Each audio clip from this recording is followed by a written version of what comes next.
오늘 일어나 진리로 허리띠를 맵시다 라는 제목으로 함께 말씀을 좀 나누도록 하겠습니다. 앞으로 우리가 전신갑주 주제를 가지고 계속해서 말씀을 나눕니다. 전신갑주가 우리에게 왜 필요한지, 우리가 왜 그것을 취해야 되는지 우리가 말씀으로 분명히 받기를 간절히 원합니다. 앞으로 동행 나눔을 말씀 뒤에 해야 되겠습니다. 네, 말씀을 전하기가 쉽지가 않네요. 이런 말이 있습니다. 이겨놓고 싸운다라는 말이 있어요. 이겨놓고 싸운다.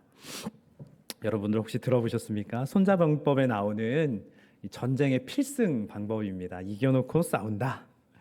손자병법을 쓴 손자는 최고의 승리를 싸우지 않고 이기는 것이라고 이야기를 했습니다. 싸우지 않고 이기는 것. 고전 소설 중에 삼국지에 제갈공명이라는 당대 최고 지략가가 나옵니다. 그를 상대할 사람들이 없었습니다. 얼마나 머리가 좋았는지. 큰 전쟁이 일어나고 있었는데 이 제갈공명이 죽게 되었습니다. 그 소식을 안 상대 군대는 이제 전 병력을 모아서 이제 쳐들어가려고 준비를 하고 이제 행군을 시작을 했습니다. 제갈공명이 죽은 바로 지금 이때가 우리가 공격해야 할 때다라는 마음을 가진 것이죠. 그런데 이 대군이 진격을 하다가 절벽 위에 제갈량의 옷을 보고 제갈공명이 앉아 있는 것을 보고 이 군대는 깜짝 놀라서 한 걸음의 후퇴를 하게 됩니다. 거짓말이었구나. 제갈공명이 살아있구나. 이건 또 우리를 무너뜨리기 위한 계략이다. 두려움을 갖고 전 군대를 불러서 후퇴하기 시작을 했습니다. 다 후퇴를 하고 난 다음에 이 상대 군사가 이 이야기를 접하게 됩니다. 제갈공명은 죽은 것이 맞고 그것은 나무 통 위에 제갈량의 공명의 옷을 입혀놓은 것입니다. 이 이야기를 접하게 되죠. 그때 상대방의 군사가 탄식을 하며 이렇게 이야기를 합니다. 우리의 살아있는 이 군대가 죽은 제갈공명도 이기지 못했구나 라는 탄식을 하고 맙니다. 그런데 이것은 제갈공명의 지혜였습니다. 내가 죽으면 적군은 쳐들어올 겁니다. 여러분들은 당황하지 마시고 저의 옷을 절벽 위에 통나무 위에 씌워 놓으십시오. 그럼 상대 군대는 물러갈 것입니다. 참 지혜롭고 지식이 있었던 정말 사람이었죠. 이겨놓고 싸운다는 것, 싸우지 않고도 이긴다는 것, 참 바로 이와 같은 것이라는 생각이 들었습니다. 상대방의 약점을 분명히 알고 상대방이 무엇을 두려워하는지, 상대방이 나를 보고 어떤 모습을 보고 그저 한 걸음에 달아나게 될지 그것을 알고 준비를 해놓는다는 것, 그것이 바로 싸우지 않고 이기는 법, 이겨놓고 싸우는 방법인 것입니다. 여러분, 제가 갑자기 왜 싸우고 이기고 이런 이야기를 할까요? 오늘의 말씀이 바로 그 전쟁, 싸움, 다툼이기 때문입니다. 여러분, 지금 우크라이나에서는 전쟁이 한창 진행 중입니다. 우리는 다 그것을 알 수가 없습니다. 얼마나 두렵고 떨릴까요? 얼마나 공포스러운 하루하루를 지내고 있을까요? 그런데요, 전쟁은 그곳에만 있는 것이 아닙니다. 전쟁은 우리에게 너무 가까이 있습니다. 바로 이 마음속에서 늘 전쟁이 일어나고 있기 때문입니다. 특별히 우리 그리스도인들은 날마다 이 전쟁 속에서 살아갑니다. 주님의 말씀을 따를 것이냐, 아니면 그냥 내 생각과 내 느낌과 감정을 따를 것이냐. 주님이 분명히 말씀하시는 것 같지만 내 상태는, 내 상황은, 내 감정은 지금 그것이 아닌데 우리는 날마다 마음속에서 총성이 없는 정말 대단한 전쟁을 치르고 있습니다. 에베소서 6장 11절에 보면 마귀의 간계를 능히 대적하라 라는 말씀이 나옵니다. 마귀의 간계를 대적하라. 전쟁이라는 것이, 영적 전쟁이라는 것이 꼭 누구에게만 한정된 것이 아니라는 겁니다. 목회자에게만 있는 것이 아닙니다. 기도하는 자에게, 중보기도자에게만 있는 것이 아닙니다. 우리 모두에게 늘, 매 순간, 매 초 우리 안에는 이 영적인 전쟁이 있다는 것이죠. 마귀는 늘 우리를 쓰러뜨리고자 간계를 벌이고 있습니다. 그리고 12절에 그 상대가 분명하게 나옵니다. 우리의 씨름은 혈과 육을 상대하는 것이 아닙니다. 통치자들의 권세, 이 어둠의 세상 주관자들과 하늘에 있는 악의 영을 상대하는 것입니다 라고 이야기가 나오죠. 우리는 늘 악의 영을 상대하고 있는, 전투를 벌이고 있는 우리는 군사입니다. 혹시 저는 영적 전쟁 없는데요? 평안한데요? 좋은데요? 이런 생각을 갖고 계시다면 우리가 분명히 잘못 알고 있는 것입니다. 이미 우리는 싸우기도 전에 지고 시작한 것입니다. 제가 처음에 말씀드린 것과 같이 우리는 이겨놓고 싸우는 자가 돼야 됩니다. 마귀의 간계는 늘 있습니다. 그러면 성도는 두 개로 나눠집니다. 이겨놓고 싸우는 성도냐, 이미 승리를 선포하고 싸우는 자냐, 아니면 이미 시작부터 지고 싸우는 성도냐. 우리는 두 개의 길로 나눠지게 된다는 것이죠. 여러분 스스로에게 한번 물어보시면 참 좋겠습니다. 나는 이 영적인 전쟁이 있을 때마다 지고 시작하는 자인지, 이미 졌고 늘 패배하고 늘 죄악 가운데 종노릇하는 자인지, 아니면 그 전쟁이 시작될 때마다 누군가의 관계를 맺고 대화를 하고 삶을 살아갈 때마다 나는 이겨놓고 싸우는 자인지 스스로를 한번 돌아보시기 바랍니다. 오늘 우리가 함께 읽은 이 본문 말씀은 우리에게 싸우지 않고 이기는 법을 알려주는 그 첫 번째 말씀입니다. 우리가 앞으로 4주 동안 이 전신갑주에 대한 말씀을 듣게 될 겁니다. 하나하나 우리가 그 말씀을 취할 때 우리는 이미 이겨놓고 싸움을 시작하게 되는 것입니다. 하지만 많은 성도님들이, 또한 제가 늘 이미 지고 시작을 하는 것이죠. 눈을 뜰 때 주님을 먼저 생각하고 주님을 바라보고 주님을 외쳐야 되는데 우리의 염려, 근심, 내 상황, 내 판단, 내 느낌, 내 감정에 사로잡혀서 이미 지고 하루를 시작한다는 것이죠. 오늘 함께 읽은 이 에베소서 말씀이 기록되던 그 당시에 이 옷은 우리가 지금 입고 있는 이와 같은 옷들이 아니었습니다. 이렇게 나풀나풀거리는 치마와 같이 헝겊을 뒤집어 쓴 것과 같은 이렇게 큰 옷이었던 것이죠. 그래서 오늘 말씀 속에서는 이제 허리띠를 매라는 표현을 합니다. 우리는 뭐 옷을 입을 때마다 허리띠를 매진 않습니다. 물론 이제 배가 나오니까 바지가 내려가지 않도록 허리띠를 동여 매기는 하죠. 하지만 그때는 허리띠는 반드시 필수였습니다. 나풀나풀 거리는 옷은 잠잘 때나 입는 옷인 거죠. 허리띠를 매야 하루가 시작이 되는 것입니다. 허리띠를 매라라는 이야기는 이제 하루를 시작할 때 하루를 시작할 수 있는 채비를 갖추라는 이야기였습니다. 당시 군인들도 허리띠를 맸습니다. 허리띠를 차고 그 옆에 칼을 차고 전쟁을 나가기 시작한 것이죠. 칼을 들고 싸우기 위해서 이 힘을 받쳐줄 아주 두꺼운 허리띠를 허리를 감싸고 또 내가 입은 갑옷들을 받쳐주기 위해서 반드시 허리띠를 하고 싸워야 됐던 것입니다. 갑옷만 입고 허리띠를 하지 않는다면 제대로 싸울 수가 없다라는 것이죠. 오늘 우리에게 하나님께서는 이제 허리띠를 매라라는 말씀을 하십니다. 싸울 채비를 하라는 말씀을 하고 계신 겁니다. 너희들의 삶이 매일매일이 전쟁인데 싸울 준비를 하고 있느냐? 아니면 오늘도 지고 시작해서 패배로 끝나고 있느냐? 이야기를 하는 겁니다. 출애굽 때를 보게 되면 이스라엘 백성들은 유월절 잔치를 행하면서도 허리를 동여 맸다라는 말씀을 전하고 있습니다. 출애굽기 12장 11절에 너희는 그것을 이렇게 먹을지니 허리에 띠를 띠고 발에 신을 신고 손에 지팡이를 들고 급히 먹으라. 이것이 여호와의 유월절이니라. 떠날 채비를 하고 먹으라는 겁니다. 전쟁이 언제 일어날지 모르니, 적군이 언제 쳐들어올지 모르니 떠날 준비를 하고 급히 먹으라는 것이죠. 늘 긴장을 풀지 말고 채비를 하고 있으라는 겁니다. 영적인 전쟁이 언제 시작될지 모르니 늘 준비를 하고 있어라가 바로 띠를 띠라는 말씀인 것입니다. 성경에는 이 띠를 띠라는 말씀이 굉장히 많이 등장을 합니다. 누가복음 12장 34절과 35절에 이런 말씀이 있어요. 우리가 아주 잘 아는 말씀입니다. 너희 보물 있는 것에 너희 마음도 있으리라. 우리가 아주 잘 알고 있죠. 근데 우리가 그 뒤에 말씀을 잘 기억을 못해요. 거기에 띠가 나옵니다. 허리에 띠를 띠고 등불을 켜고 서 있으라. 채비를 하라는 겁니다. 허리띠를 띠고 등불을 들고 밝히 비추고 있으라는 거죠. 어둠 가운데서 허리띠 풀어헤치고 쓰러져 있지 말라는 것입니다. 사도행전에서는 옥에 갇힌 베드로에게 천사가 나타나서 이 띠를 띠라는 이야기를 합니다. 천사가 이르되 띠를 띠고 신을 신으라. 옥중에서 베드로가 나가는 장면입니다.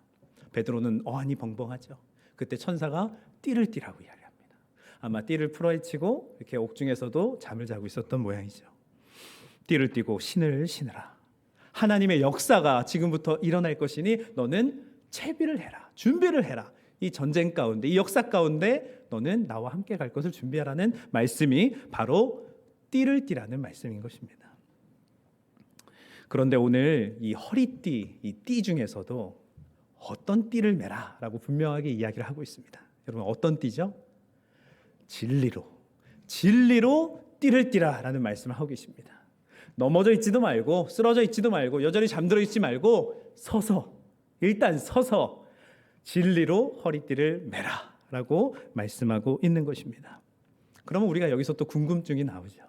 늘 우리가 전신갑주 시작도 못하는 것이 사실 여기서 막혀요. 진리로 허리띠를 매라.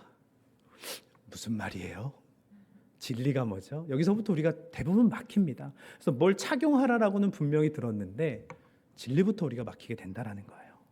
이 진리는 무엇이냐? 우리 김승혜 목사님께서 지난주 아주 분명하게 말씀을 해주셨습니다. 무엇이었죠? 진리?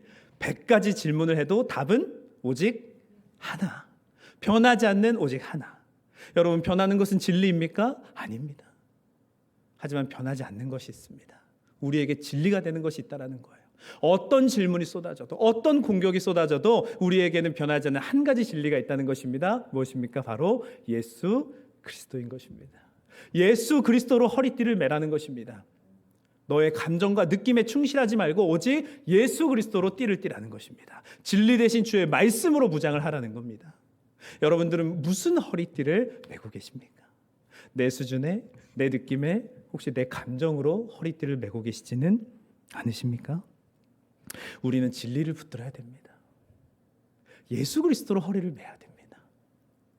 그것이 바로 이겨놓고 싸우는 방법입니다. 영적인 전쟁은 당연히 있을 것입니다. 여러분 이겨놓고 싸우고 싶으십니까? 에라 모르겠다 지든지 말든지이십니까? 우리에게 오늘 이 말씀이 분명하게 새겨지기를 간절히 원합니다. 여러분 이겨놓고 싸우십시오.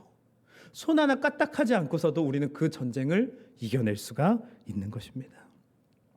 하지만 악한 영은 이 영적 전쟁에서 자기도 승리하기 위해서 늘 우리를 괴롭힙니다. 우리가 왜 영적 전쟁에서 무너집니까? 마귀 사단 역시도 우리의 약점을 알고 있기 때문이에요. 완전하시고 진리되시고 절대 패하지 않으시는 예수 그리스도로부터 우리를 멀어지게 하는 것이죠. 분명히 내가 진리로 허리띠를 맨 것 같은데 어느 순간 그 허리띠가 풀어져서 없는 겁니다. 예수님을 바라본다고 했지만 예수님을 바라보고 있지 않은 거예요. 내 느낌과 상황에 충만하여서 주님을 바라보지 못하게 하는 것입니다. 그때 내 마음에 들어오는 것은 무엇입니까? 너는 혼자야. 너는 할 수 없어. 너는 또 패배하고 말 거야. 너는 또 실패할 걸? 그것이 바로 사단의 관계인 것입니다. 우리를 무너뜨리기 위한. 그리고 또 사단은 계속해서 우리에게 이야기를 하죠. 너는 혼자야. 예수 없어. 그러니 너는 죄를 지어도 돼. 너 하고 싶은 대로 해. 혈기를 부려. 혈과 육을 상대해. 이것이 바로 마귀의 관계인 것입니다. 사단은 우리가 진리의 허리띠를 매지 않았을 때 혈과 육을 상대하게 합니다. 에베소서 6장 12절에 우리의 씨름은 혈과 육을 상대하는 것이 아니다라고 말씀하십니다. 혈과 육이 아니다. 그러므로 허리띠를 매라라고 말씀하시는 거예요. 엉뚱한 것 상대하지 말라는 것입니다. 우리의 예수 그리스도의 말씀을 보게 되면 우리가 진리로 허리띠를 매게 되면 우리는 결코 실패하지 않습니다. 요한복음 14장 18절에 예수님께서 우리에게 약속하신 말씀이 나오죠. 내가 너희를 고아와 같이 버려두지 아니하고. 그런데 사단은 자꾸만 유혹하는 거예요. 너는 고아야, 너는 혼자야. 역대하 20장 15절입니다. 두려워하거나 놀라지 말아라. 이 전쟁은 하나님께 속한 것이다. 너희에게 속한 것이 아니다. 전쟁의 승패는 이미 하나님께 달려 있어서 이미 승리를 하셨는데 우리는 이미 이기고 나가는 자들입니다. 그런데 사단은 계속해서 유혹하는 거예요. 너는 졌어. 너는 안 돼. 여러분 말씀으로 그 진리로 허리띠를 맨다는 것은 바로 하나님의 말씀에 의지하는 겁니다. 주님을 바라보는 거예요. 내 느낌과 감정으로 나아가지 않는 것입니다. 이것은 혈과 육입니다. 내 상황, 내 느낌. 제가 오늘 이 영적 전쟁에 대해서 말씀을 준비하면서 저에게 있어서 가장 큰 영적 전쟁의 때가 언제였을까? 그때를 좀 돌아보게 되었습니다. 정말 두려움과 염려와 공포 속에 빠져 있었을 때가 있었어요. 3년 전의 이야기더라고요. 2019년 9월의 일기를 제가 좀 찾아봤습니다.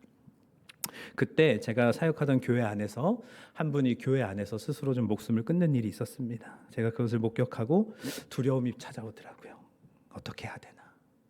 영적인 전쟁이 바로 시작이 된 것이죠.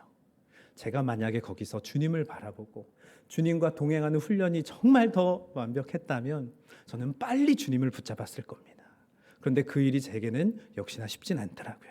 여러분, 전쟁은 전쟁입니다. 그런데 제가 순간 두려움에 사로잡혀 버렸습니다. 속삭임이 들리는 거예요. 주님의 말씀을 따랐어야 되는데, 주님의 말씀을 묵상하고 그 주님 가운데 기도하며 찾았어야 되는데, 제게 속삭이는 사단의 관계를 제가 무너뜨리지 못했습니다. 이미 지고 시작한 거죠. 사단은 속삭이는 거예요. 너는 저 생명 하나 살려내지 못하면서 네가 어떻게 목회자냐? 이 마음이 찾아왔어요. 그 장면을 목격하는데 제 안에 두려움이 찾아온 겁니다. 제가 뭐라고 처음에 고백했냐면, 저 목회자 그만하겠습니다. 제가 무슨 목사입니까? 이게 제 첫 번째 고백이었어요. 이미 지고 전쟁을 시작한 것이죠. 제 안에 너무나 큰 두려움이 찾아왔습니다. 제가 그때의 일기들을 찾아봤어요. 좀 읽어드리겠습니다. 며칠간의 일기입니다. 그날이 있고 첫 번째 저녁 9월 26일 제가 이렇게 일기를 좀 썼습니다. 남겨진 자녀들을 보면서 제가 오열을 합니다. 그리고 계속해서 생각합니다. 주님, 도대체 왜 그러셨습니까? 우리에게 왜 이런 일이 일어나야 됩니까? 성도들 안에, 교회 안에 벌써 분노와 분쟁의 씨앗이 싹트고 있습니다. 벌써 핍박과 증오의 말들이 오갑니다. 하지만 주님은 기도하라 하십니다. 깨어 있으라 하십니다. 주님께만 집중하고 주님만 바라볼 수밖에 없는 시간들이 내 안에 흐르고 있습니다. 하지만 저 솔직히 많이 두렵고 떨립니다. 이게 첫날 저녁에 저의 일기였어요. 다음 날입니다. 27일 일기. 새벽 시간에 기도하는데 나를 감싸는 악한 영의 기운을 느낍니다. 너도 나와 같이 가자 합니다. 두려움에 대적하여 예수 그리스도 이름만 계속해서 불렀습니다. 하지만 마음은 여전히 두렵고 떨립니다. 다음 일기입니다. 28일. 교회 안에 어려운 일로 계속해서 기도회와 모임이 이어집니다. 영적 공격이 상당한 것을 느낍니다. 오후에 기도회를 마치며 눈물의 기도를 올려드립니다. 교회는 결코 어떠한 공격에도 무너지지 않음을 선포하게 하십니다. 정말 간절함이 나옵니다. 여러분, 제가 이렇게 3일 동안 일기를 썼어요. 처음엔 완전한 두려움 가운데 있었습니다. 그래도 일기를 붙들고 주님을 바라보게 하시더라고요. 두 번째 날 일기를 썼죠. 주님을 계속 부르라. 그 마음을 붙잡았습니다. 하지만 제 마음은 여전히 두려웠어요. 셋째 날 선포하게 하시더라고요. 너의 감정과 너의 두려움 때문에 교회는 무너지지 않는다. 그때부터 제가 조금씩 희미한 그 주님의 빛을 보기를 시작을 했습니다. 그리고 나서 며칠이 더 지났습니다. 10월 3일입니다.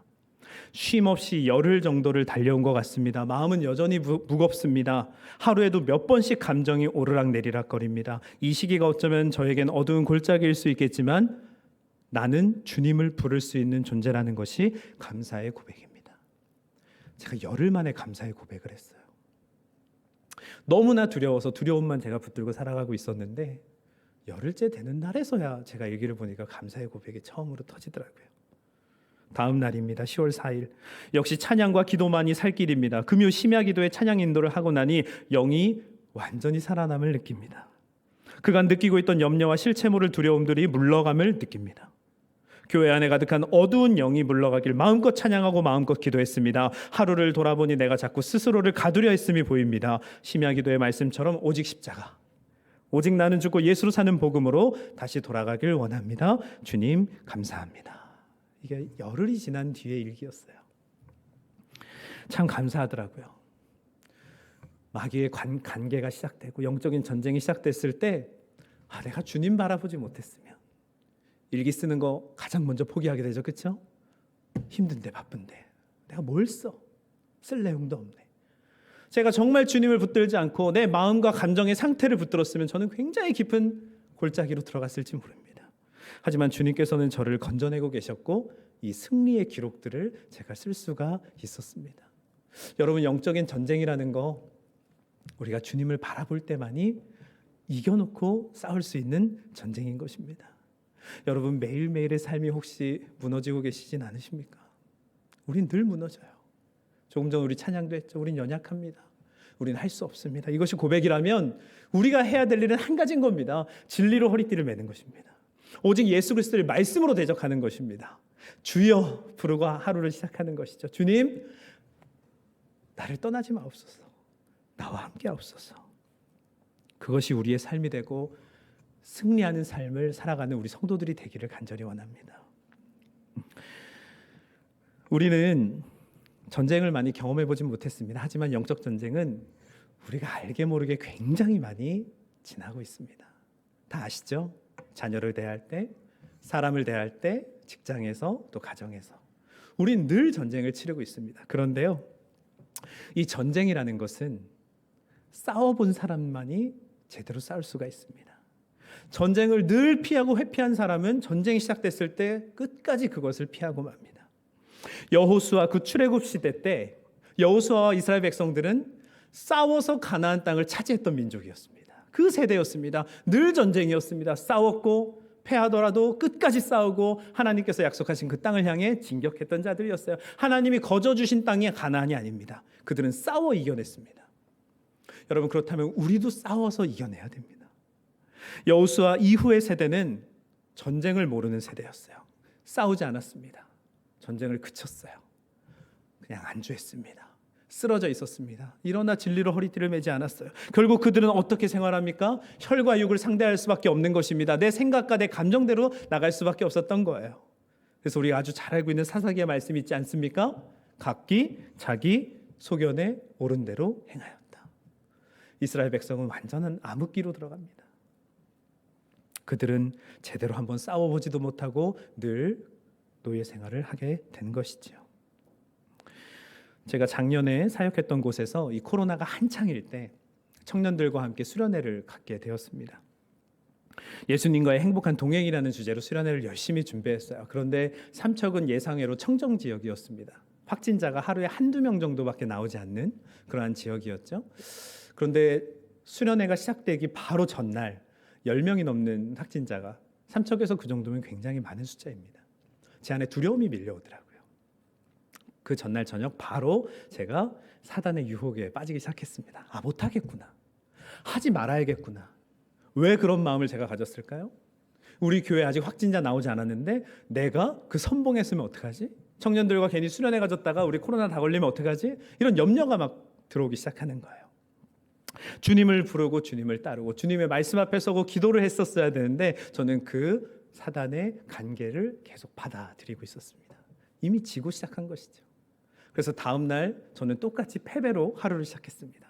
담임 목사님을 찾아갔어요. 목사님, 수련회 멈춰야 될 것 같습니다. 늘 하듯이 그 이야기를 드린 거예요. 멈춰야 됩니다. 큰일 날 수 있습니다.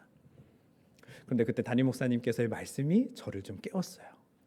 계속 패하고 있던 제 마음을 깨우셨습니다. 우리 기도해 봅시다, 임 목사님, 그러시더라고요. 아직 시간이 좀 남아 있으니 오후 1시에 출발이니까 아직 시간이 좀 있죠? 기도해 봅시다, 그러시더라고요. 그래서 청년이 1명, 2명씩 교회로 오기 시작했을 때 저도 그때부터서야 진리로 허리띠를 매기 시작했습니다. 주님을 바라보기 시작한 거예요. 너무 늦었지만 전쟁의 성패를 바꿀 수 있는 건 역시 기도밖에 없었습니다. 청년들을 붙들고 기도하고 우리가 어떻게 해야 되는지, 그리고 결국 출발해야 되는 시간 1시가 되었습니다. 담임 목사님께 찾아 들어갔어요. 목사님이 물어보시더라고요. 주님이 어떤 마음을 주십니까? 이렇게 물어보시더라고요. 사실 그때까지 제 안에 두려움이 좀 있었습니다. 그래도 멈춰야 되지 않을까요? 제가 그런 말을 하더라고요. 근데 담임 목사님은 그러지 않으셨어요. 임 목사님, 다녀오시죠, 그러더라고요. 우리 청년들 수련회 합시다, 그 얘기를 하셨어요. 결국 저는 그것을 붙들고 청년들과 함께 수련회를 갖게 되었습니다. 동해안에 우리 선교의 역사를 밟고 또 저녁에 함께 동행일기를 기록하고 함께 뜨겁게 기도했습니다. 그런데요, 둘째 날 저녁이 됐어요. 이 영적인 전쟁은 여러분 절대 멈추지가 않습니다. 한시도 우리를 가만 내버려 두지 않습니다. 늘 충만한 사람들에게 가장 큰 공격을 해옵니다. 제가 설교를 잘 못하게 그때부터 사단은 공격하기 시작하더라고요. 청년들이 은혜를 받는 것 같으니까 저를 멈춰 세우기 시작을 했습니다. 그때 주제가 하디 선교사님의 이야기를 하면서 저의 죄를 고백하는 시간이 있었어요. 내가 먼저 그 죄를 고백해야만이 청년들이 함께 그 길을 따라올 것 같았습니다. 그래서 잘 준비를 했어요. 그런데 사단은 유혹하기 시작하는 겁니다. 하지 말아라. 어떻게 목사가 죄를 고백하냐? 부끄럽지도 않냐? 온갖 공격들이 시작이 됐습니다. 그런데 제가 그것에 빠지기 시작한 거예요. 그치. 너무 세게 하면 안 되지. 그치? 하면 안 되지. 강단에 올라가기 전까지 제가 고민했던 것 같아요. 근데 마지막 찬양을 하고 기도를 하며 그 강단에 서서 주님의 이름을 겨우 부르짖었더니 주님께서는 제게 나눌 수 있는 힘을 주셨어요. 그리고 저의 죄를 그 자리에서 고백을 했습니다. 하디 선교사님과 똑같이. 하디 선교사님이 어떤 고백을 하셨죠? 우리 한국인들을 보면서 그러셨어요. 저는 여러분들을 되게 하등하게 취급했습니다. 여러분들을 얕보는 사람이었어요. 짐승 취급하듯이 저는 여러분들을 바라보았습니다. 하디 선교사님이 눈물의 회개를 했었죠. 그 고백을 저에게 하게 하시더라고요. 청년들에게 똑같이 고백을 했습니다. 여러분, 제가 여러분들을 사랑하지 않았어요. 사랑으로 양육하는 것 같았지만 제 안에 사랑이 없었습니다. 여러분들을 어쩌면 수단으로 여기고 있었던 것 같아요. 이 지역에서 여러분들과 그저 잘 부응시켜서 제가 다음 스텝으로 넘어가는 수단으로 여러분들을 바라보고 있었던 내 마음을 주님이 알게 하셨습니다. 청년들과 함께 고백하고 기도하기 시작했습니다. 여러분들 청년들이 저를 흘겨보고 째려보고 아주 목사 나가세요 뭐 이렇게 했을까요? 저를 긍휼의 눈으로 바라봐주고 함께 눈물 흘리며 자신들의 죄를 고백하기 시작했습니다. 한 사람 한 사람 기도할 때 자신들의 죄를 고백하는 것을 듣게 되었어요. 주님의 역사를 볼 수 있었던 것이죠. 여러분, 전쟁은 늘 계속해서 우리 안에서 이루어지고 있습니다. 우리가 하나님께 사용되어지느냐, 이겨놓고 싸우느냐, 져놓고 싸우느냐, 우리가 얼마나 주님과 동행하며 훈련하는가에 그것은 달려있는 것입니다. 주님의 말씀을 보고 있느냐, 기도로서 그것을 싸워내고 있느냐, 아니면 다 포기하고 누워서 허리띠 풀어 헤치고 그저 누워있느냐. 우리는 내 자신을 돌아봐야 됩니다. 여러분, 이겨놓고 싸우십시오. 그래야 하나님의 나라가 속히 오는 것입니다. 우크라이나를 위해서만 기도하는 것이 아니라 가장 먼저는 내 안에 있는 이 전쟁이 이겨놓고 싸우는 전쟁이 될 수 있도록 우리는 기도해야 되는 것입니다. 제가 삼척에서 온 지 벌써 6개월이 되었더라고요. 여러분 놀라우시죠? 하나도 안 놀라우신 것 같아요. 목사님 온 지 한 6년 되시는 것 같아요. 이런 눈빛인데 제가 벌써 6개월이 됐더라고요. 제 둘째 딸아이도 벌써 6개월이 됐습니다. 많이 컸더라고요. 그런데 제가 꽤 오랫동안 제 예수동행 일기 타이틀에 여러분들 그거 아시나요? 한 줄 메시지를 쓸 수 있는 거, 거기에 타이틀이 단 1승을 위해라는 글을 제가 적어놨었습니다. 단 1승을 위해. 그때가 생각이 나더라고요. 제가 삼척에서 성남으로 온 지 한 달 정도 됐을 때 한 분의 이 충고로 인해서 저는 제 상태를 돌아보게 됐어요. 그때까지 저는 완패하고 있었습니다. 완패. 제가 그렇게 일기를 썼습니다. 11월 18일 성남에 온 이후로 사단에게 완패를 당한 기분입니다. 기도패, 말씀패, 순종패, 동행패 다 졌습니다. 그런데 지면 끝난다는 마음으로 저 단 1승을 하기 위해 다시 주님께로 나갑니다. 내일, 다음 날, 한 달 뒤, 1년 뒤를 생각하고 염려하고 고민하고 적당히 살아가는 것이 아니라 저 오늘 하루 총력전으로 주님께 나아갑니다. 집에 오니 딸아이 하이도 오늘부터 엄마와 함께 결단하고 새롭게 살아가는 삶이 있다고 합니다. 하이를 보니 정말 순종을 잘합니다. 유치원에서 오자마자 샤워하고 저녁도 일찍 먹고 아빠 오시면 놀다가 예배드리고 책 읽고 8시면 잠들기. 어쩌면 하이에게는 정말 어려울 수도 있는 과정이었겠지만 하나하나 순종하며 일찍 잠드는 모습이 너무 예쁩니다. 오늘 하루 정말 감사한 것은 저의 영적 회복 시간이 정말 빨라졌다는 것입니다. 주님과 동행하며 순종하는 삶이 더욱 가까워진 기분입니다. 주님, 제게 완전한 순종의 마음을 주시길 원합니다. 하나하나 따져가면서 타협해가면서 따르는 사단의 자녀가 아니라 주님 말씀이면 아멘하며 따를 수 있는 그런 마음을 내게 주시옵소서. 제가 그렇게 일기를 썼더라고요. 완패를 당하고 있었습니다. 여러분. 모르셨죠? 목회자들이 얼마나 두려운 삶을 살고 있는지 몰라요. 완패를 당하면서도 아닌 척 그렇게 살아갑니다. 가장 갈급하면서 가장 무너져 있으면서 늘 성도님들 앞에서는 아닌 척하고 살아가는 거예요. 주님은 그것이 가장 두려운 일임을 깨닫게 하십니다. 넌 혼자가 아니야. 그것에 넘어가지 마. 넌 고아가 아니야. 전쟁은 하나님께 속한 거야. 내게로 돌아와라. 저는 전혀 싸울 준비가 되어 있지 않았던 것입니다. 주님을 바라봤어야 되는데, 승리하시는 주님을 바라봐야 되는데 나 스스로가 싸우려고 노력한 겁니다. 제 안에 핑계가 정말 많았어요. 감정과 느낌으로 제가 늘 살아가고 있더라고요.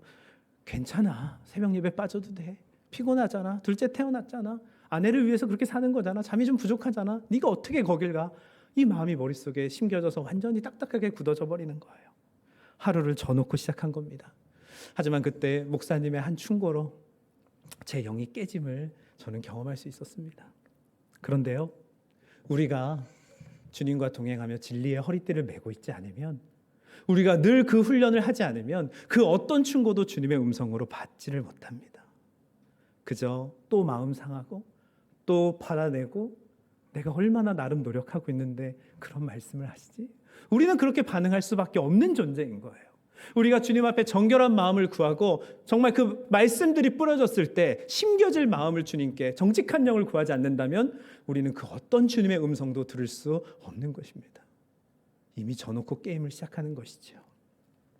저에게 그러한 회복이 있을 수 있었던 것은 누군가의 따끔한 충고조차도 주님의 마음으로 받을 준비가 되어 있었던 것, 그것은 결국 눈물의 기도였습니다.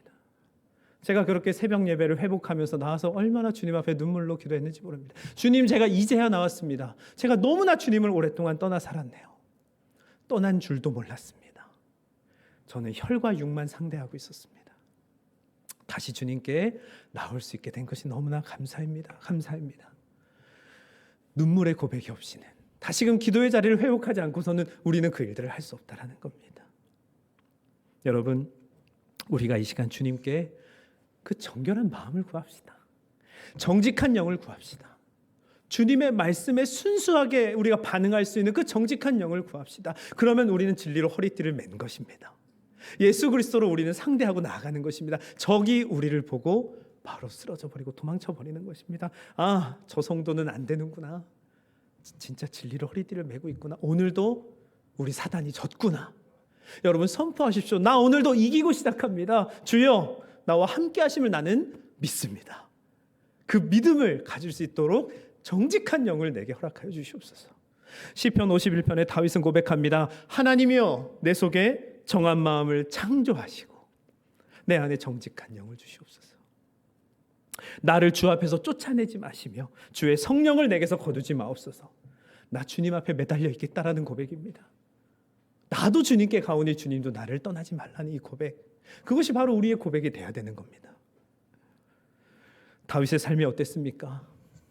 아들에게 쫓기고 간음을 저지르고 때로는 적군의 나라에 가서 미친 척 침을 흘리며 미친 척을 해야 되고, 그의 삶이 어땠습니까? 늘 전쟁이었습니다. 다윗도 전쟁이었습니다. 하지만 그는 승리하는 법을 알고 있었던 것입니다. 다윗은 진짜 이기고 들어가는 것이 무엇인지 알았던 거예요. 주님을 알기 원한 것입니다. 주님을 찾은 거예요. 그리고 주님께 정직한 영을 구한 겁니다. 더 이상 간음을 저지르는 다윗은 없습니다. 정직한 영을 내게 주시옵소서. 더 이상 그때의 패배의 내 모습은 없습니다. 정결하게 나를 씻겨주시옵소서. 나를 쫓아내지 마시옵소서. 성령을 거두지 마옵소서.